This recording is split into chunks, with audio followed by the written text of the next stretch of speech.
My experience of Antelope products is consistent clocking with great sound conversion and works every time. So at Lane Lea we don't particularly have any Antelope audio devices installed currently, but personally in my home studio I have an Orion, a Zen, and I'm using that for post-production dialogue editing and also music mixing and mastering. And my experience of Orion is really great. Just a lot more depth, greater accuracy when it comes to sound field, I think. And you know, as far as clocking is concerned, I also use the Orion to clock other devices in my studio, and you know, I know it's always going to be in sync and reference well. You know?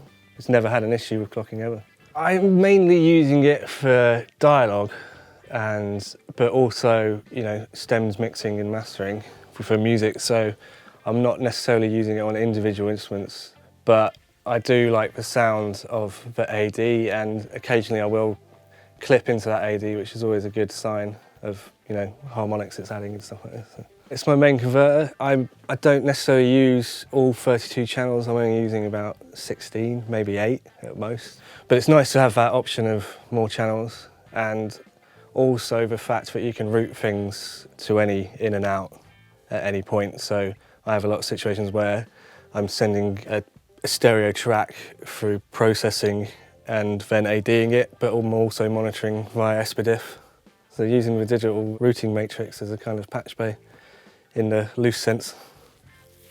We were looking at the HD, well, you brought it in for us to look at, and you know, it's a great device. So ideally we would like to test, I guess, if we were to think about upgrading any converters, it would have to work really well over MADI coax.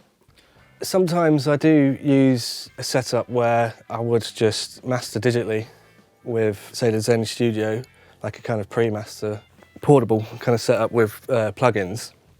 And clients do notice the difference between Orion conversion through an analog chain in comparison to a complete digital chain.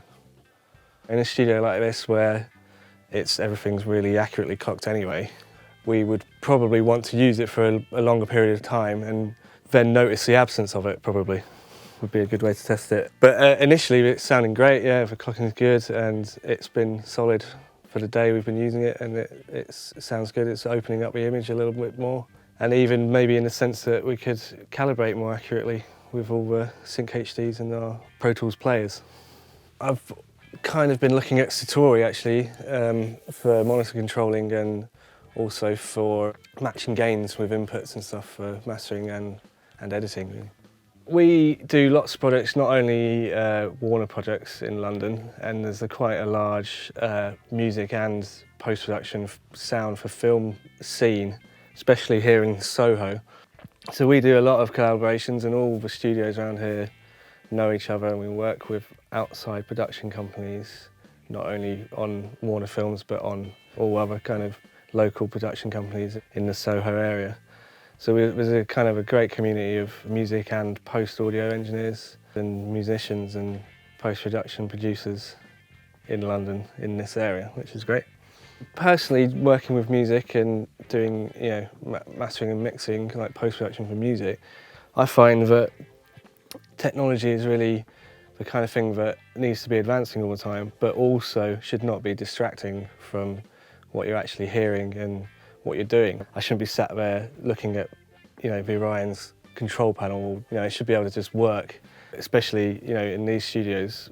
When you come to do a mix, you don't want to be concentrating on the technical aspects of how it's happening, but you're only on what you're hearing and the aesthetics of that in the room. So personally, with music and music technology, devices like the Zen, where we're compacting audio conversion and recording devices into small units. It's great for the way music technology is going these days with portable devices and interfaces and being able to record on the go. And the original Zen I had it's always going in my backpack, and I edit on the train with it, or I can go places and do ADR sessions and record on location with it. And really it's just great to have music technology going in the way that is portable, and to have such great converters and preamps in a device that I can stick in my backpack is amazing. And with the Zen Studio Plus, It's, you know, it's the same thing again, but with all the added extras of the FPGA effects, with all the great sounding pre's and conversion that it had before. It'd be really interesting to get one of our guys who's been, you know, mixing in this room for 10 years or 5 years to actually come in here and have a listen and do A/B comparisons as well to see the difference.